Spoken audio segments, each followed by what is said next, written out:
A slanted aluminium box is bolted into the pylon's spine. The word Renotel is etched into the metal. A familiar dolphin grins at you. Cold and hard, but the playful smile remains. Inside, a slab of beige plastic, an old terminal. Behind a clouded sheet of polyglass, the screen remains black. No buttons on the outer housing that you can see.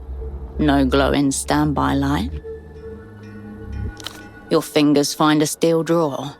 It slides out with a creak, revealing a keyboard designed for gloves, each key a chunky slab. A low wavering whine. Behind glass, the cathode ray tube flickers once, twice, then flashes white. System waking. Please wait. Mem check. 00016 KB. OK ports. COM1, COM2, AUX, trunk. Diagnostic mode enabled.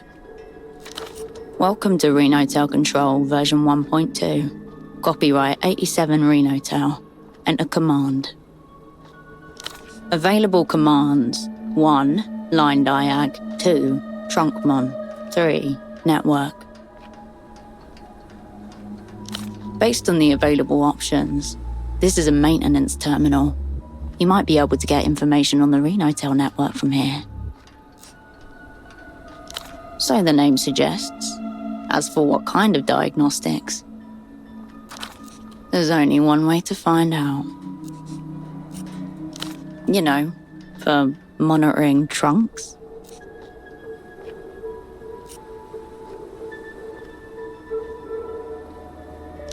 The terminal clunks, as if it's exhaling static.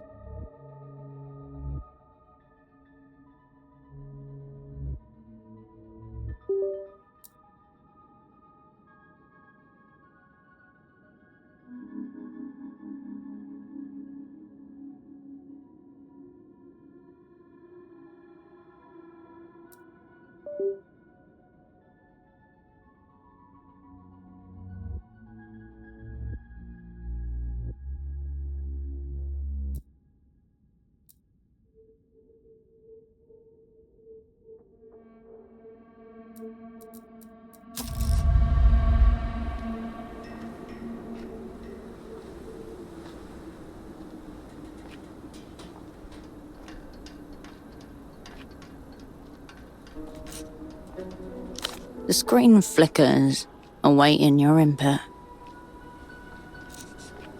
Line diagnostic mode. Enter landline identifier to proceed. Line ID.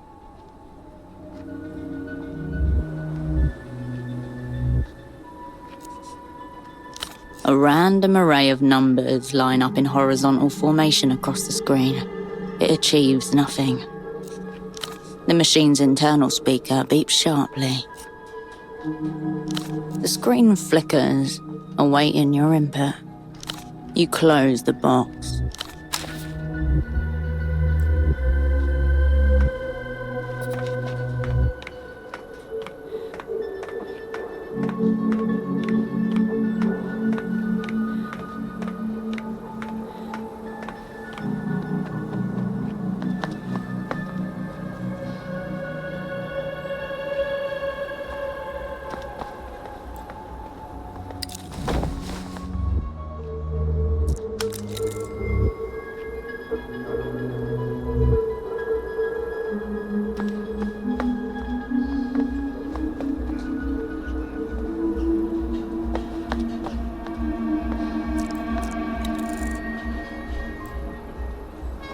The sour scent of urine surrounds the vending machine.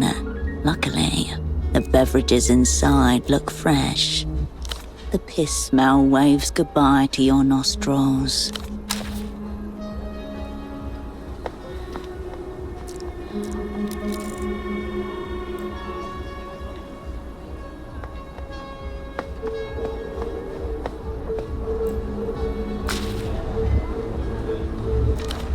The boy shifts in his cocoon of mismatched fabric. Moonlight light shimmers across a holographic patch on his sleeve. The patch reads, Marco. I don't know. I don't know. I hang out like everyone else. It's normal. What? How'd you know my name? He narrows his eyes, chin raised, then looks down at his sleeve. Oh, yeah. You're right.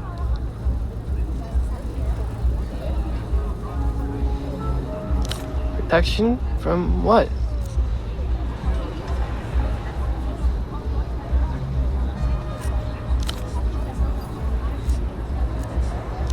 Nah, it's from La Luz.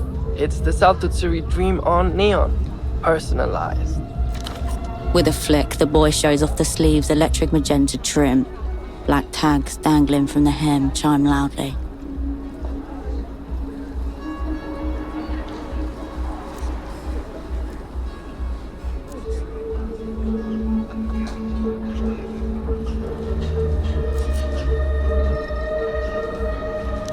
What? They're all different. My friend's got a red one.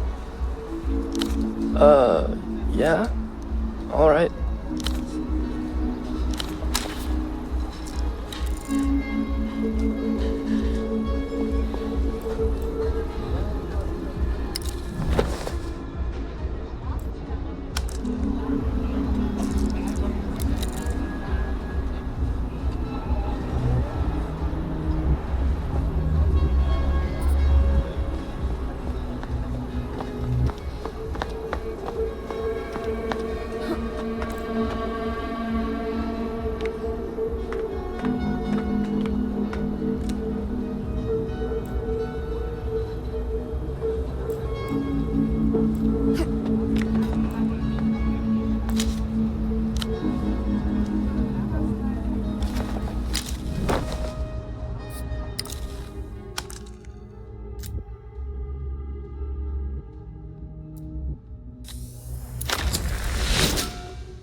Not one step further, bored scum. I'll do it! A noose around his neck.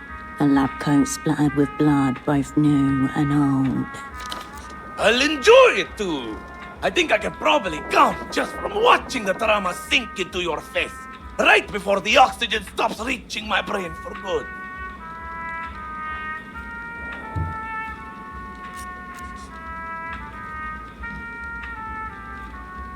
Don't pretend you're interesting. I can smell it on you, you know? The forms, the files, the fucking bureaucratic miasma that birthed you. So you're talking to your little colleague out there. I know you're from the medical board, and I know he's been watching me.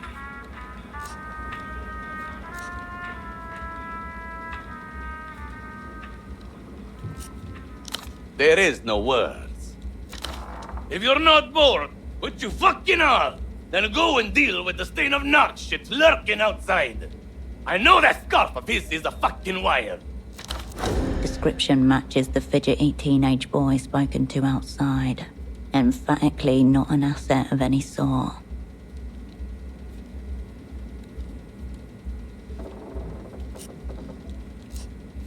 Kid, that's a 40-year-old man with a severe deformity.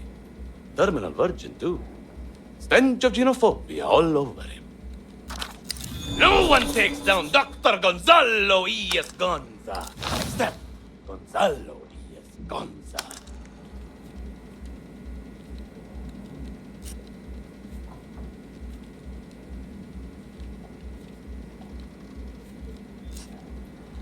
What am I, your mother?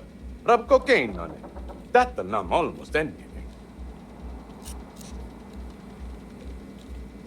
Don't shit me, you wired fuck. You and whoever's listening are not going to lure me in with ethically stimulating cases again.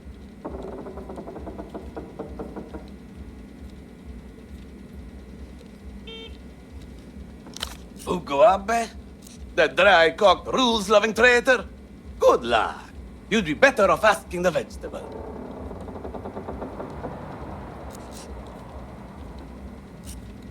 Jealousy, as far as I can tell.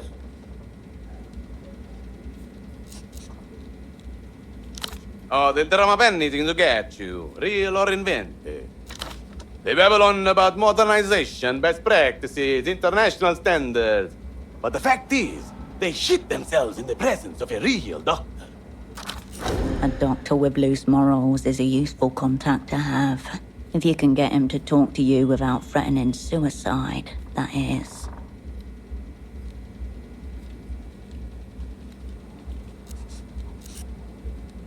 Don't try to play like you're on my side, bored scum. I'll believe nothing until you get rid of your little narc friend. His eyes flash. Bring me one of his lying, scheming, bored narc teeth.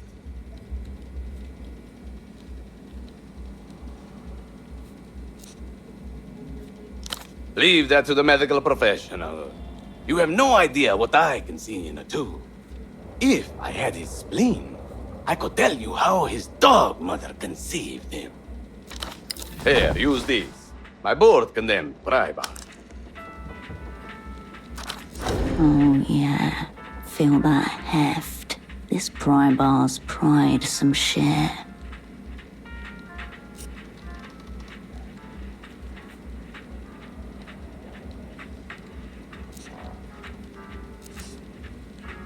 Bluffing. Till I see it. Don't you fuck with me now.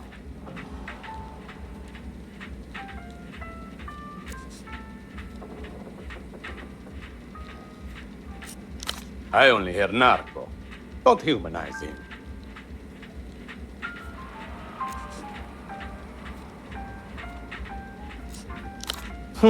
Yes. I suppose I could see it. A feat. Easy to rough up. Not mutually exclusive, however. Likely, in fact. They flipped them right there at the STD clinic. Still looks pretty whole to me.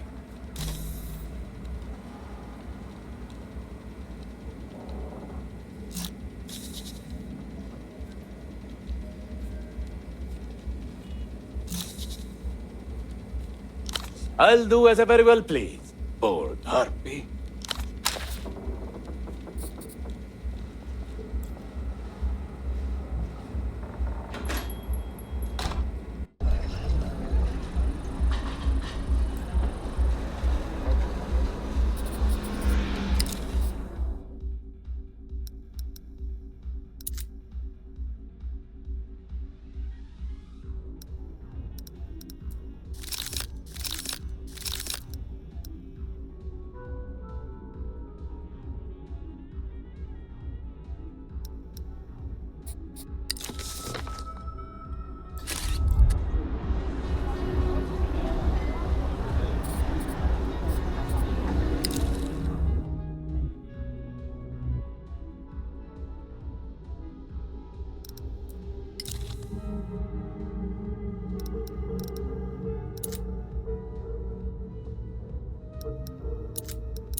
The teenage boy nods hesitantly as you approach.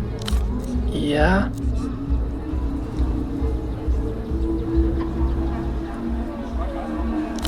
Tried once. He screamed at me about board narking and threw what looked like, don't know, something supposed to be internal at me. Kidney-like. Would have been pretty cool if he wasn't such a mad freak.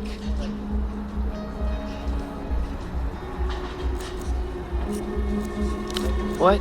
No, I mean, yeah? What?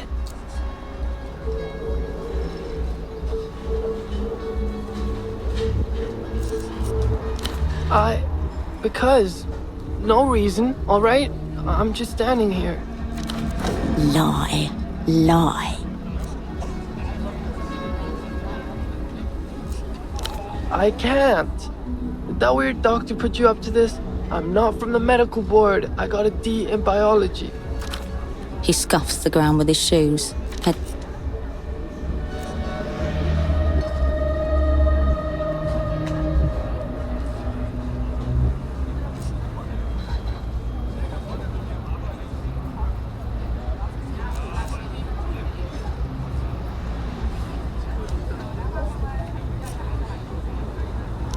Yeah, because he's insane.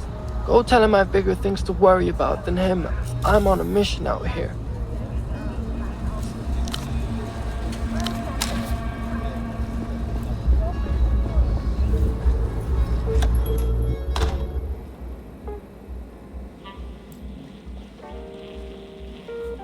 Back for the gruesome finale. I'll do as I very well.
You step up to the terminal again.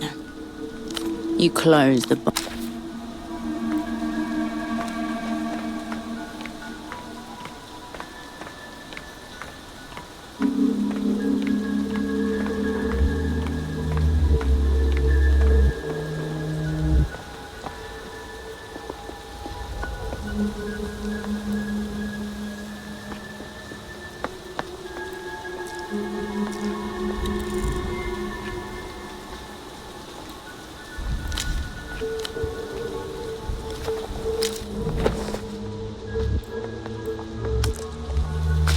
The stall has been left unattended.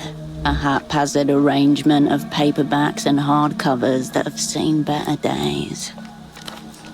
A handwritten sign teeters on top of one of the stacks of books. Books 10 sol, magazines 5 sol. Place money in the box. Viva la comunidad. Relic of the district's more communitarian heritage. A few scrawled tags separate the various teetering piles into vague sections. The faintly sweet smell of old paper tinged with an unpleasant hint of mildew. Depends on how much you enjoy predictable pursuits of serial killers, variably through occult forests and the urban stage. Unfortunately, the stall's offerings look pretty bare. Nothing catches your eye. Here's a mystery for you. Why isn't Operant Cascade focusing on the assignment? By far the largest collection, you see a wild range of material, from an anti-aging guide to a series of books all by the same author, Vitor Kampf. A prominent Lusian philosopher whose works have occasionally crossed over into international interest. Doesn't seem familiar. He gazes back at you from the cover, darkly handsome in glossy black and white, with the far-off look of an old film star. Underneath it is stated, the philosophical bad boy for our times.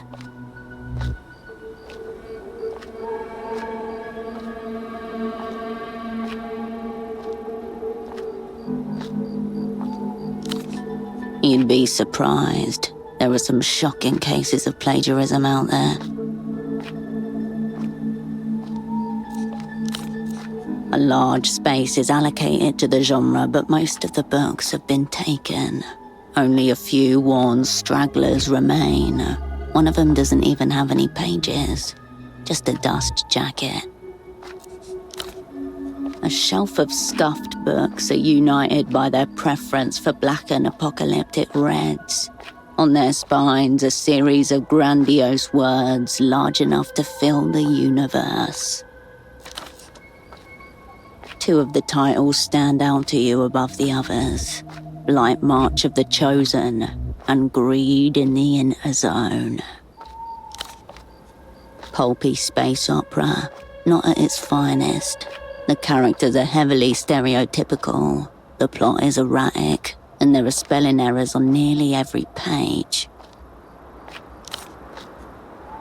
A bunch of religious cultists travel through out of space in search of what they believe to be their god, but end up being swallowed by a planet.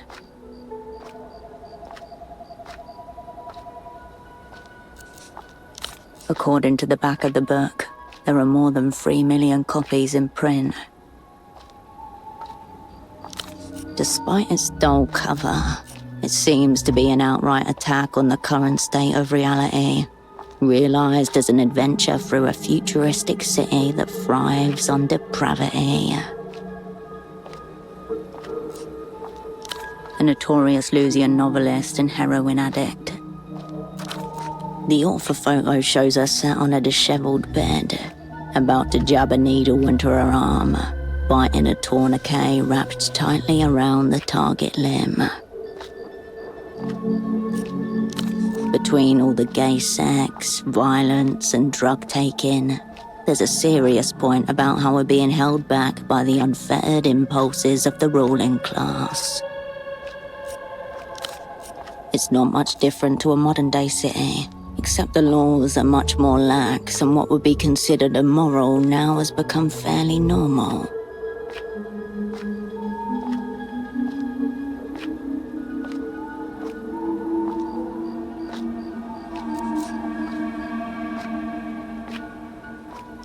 None, so far as you can tell. It's just episodic atrocities and gratuitous acts of obscenity. It's not us that's obscene, it's the age. We're just fitting in. If anything, he would object to labeling it fiction.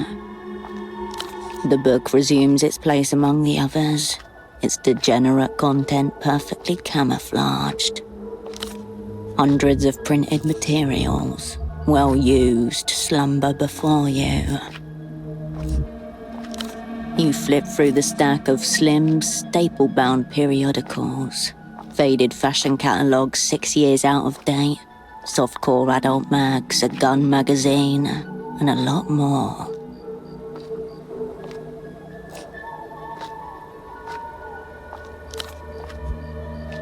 Most magazines tend to be, especially those that people donate to a project like this one. The more recent issues focus on the emergent Lusian styles. The oldest among them feature Portaferan clothes, local-made textiles from the famous silk factories.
You do the honest thing. Nothing changes in the world.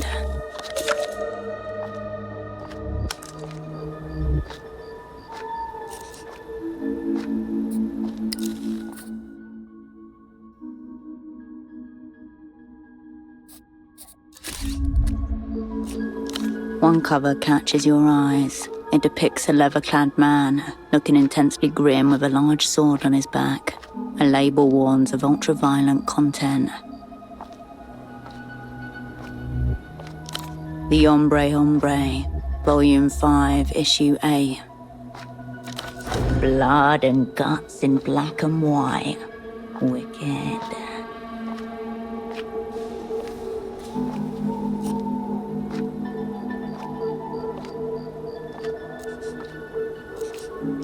How could it not? From the thin shadows of the sunlit day to the deepest sepulchral tomb, to the darkness writhing in the heart of men. The Hombre is available wherever comics are sold.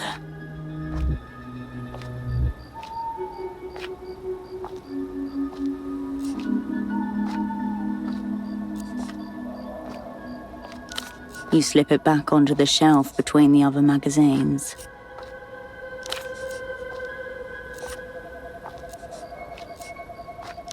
You turn away from the piles of books.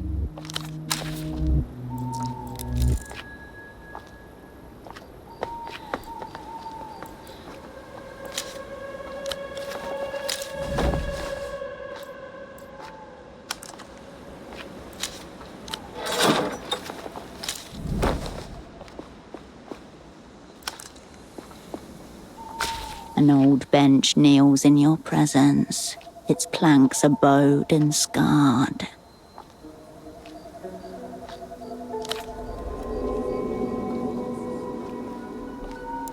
It sags gently as you settle in. Operant Cascade's first special bench, filed age 14. Location, Landau, capital of the Holy and Democratic Republic of Mercia. A slab of marble and cedar, cool, even in summer. The perfect place to hand-roll cigarettes and devour deviant graphic novels. Patrolling cadres of Melita Sacrari, clad in tallow-white surplices, never noticed you there. An early lesson in craft.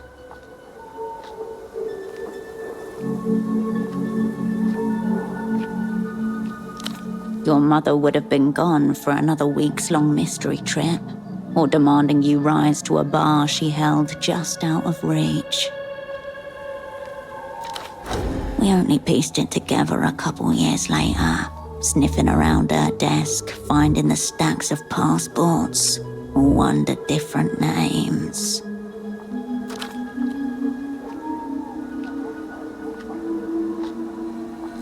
After some time, the present seeps back in.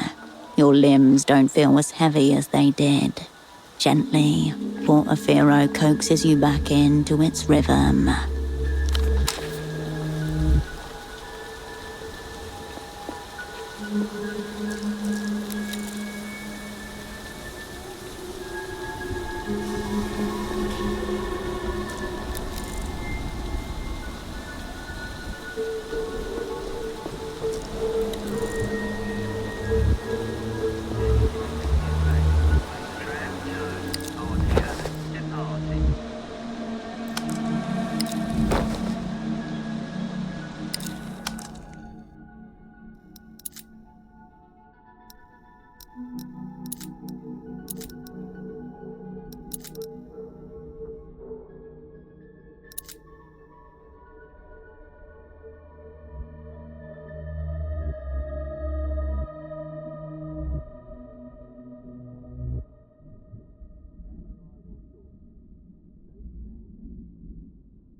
You pick up the payphone's handset. A dolphin emblem smiles at you, its eyes wide. No reaction, but the thrill is nonetheless palpable. Give it a rest for today. Return when the sensation is fresh, and it should once again have its calming effect. You step away from the...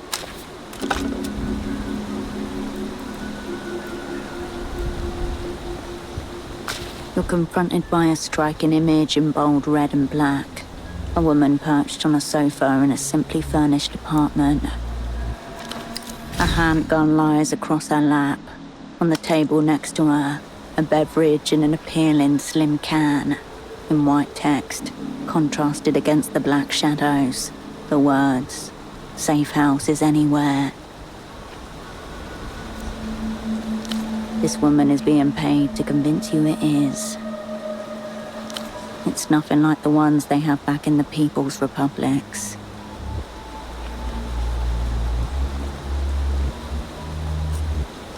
Effa Red and Black Special Edition. The can is adorned with a handful of coffee beans, a sugar cane, and a splash of cream. There is no other identifier.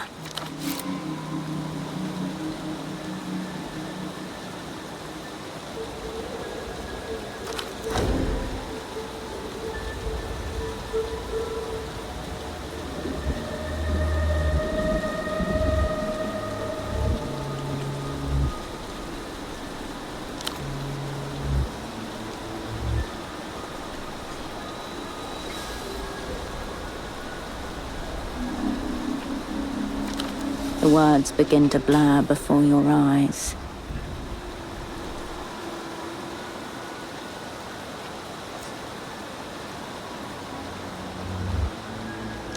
Your eyes snap back into focus. The woman, the gun, the appealing can are all as they were. Around you, the sounds of Party Alley resume. Dried flakes of paste drift to the pavement as you peel the advert from the wall and roll it up.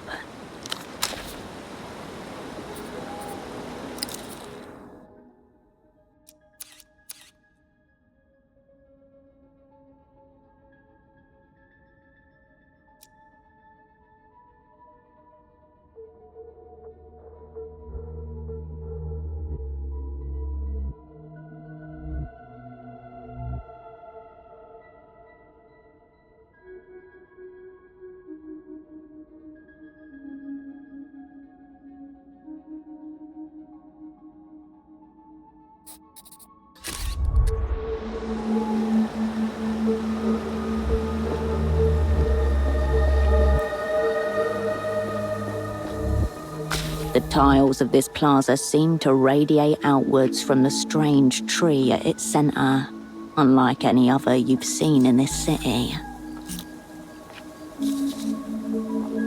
Time passes, but you take no note of it. Nothing much happens. You leave the mysterious tree to its business.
Bagman gestures wildly on the television screen.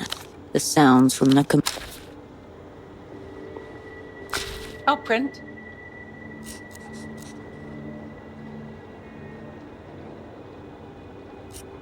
I'll be here if you require.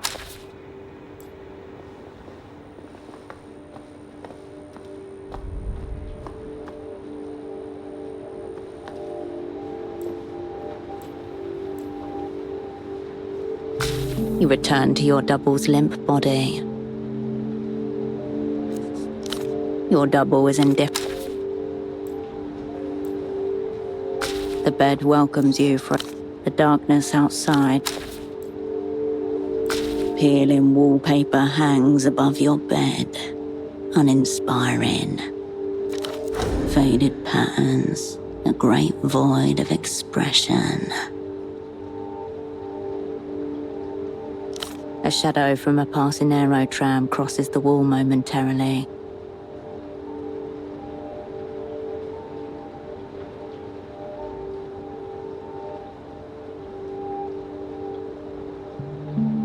The woman and her coffin watch over you, mysterious, knowing. Bagman watches on approvingly as you secure his position. You step back and survey your decorative efforts so far, paper on paper dwarfed by the enormity of the void that surrounds it.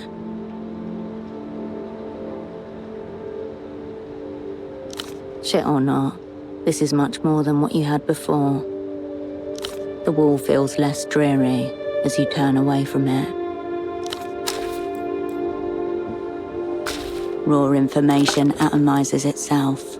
On the other side of the world, a phone rings. But no one answers. The phone keeps ringing. The ringing continues. A siren circling your skull.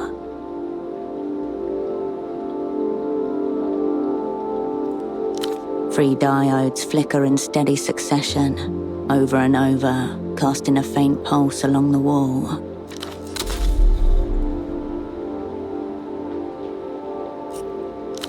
The ringing continues, eternal. Anywhere but on the other end of the line. Downstairs, you hear the sound of Constans moving about.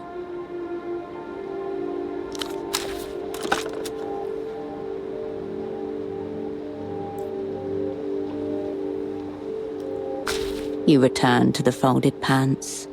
You leave the trousers as they were. You return to the desk. The red folder is still sitting on its surface.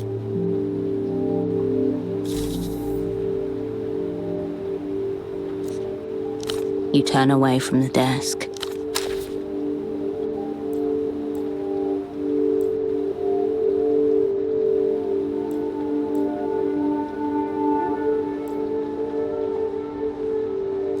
The stereo is right where you left it. You step away from the equipment.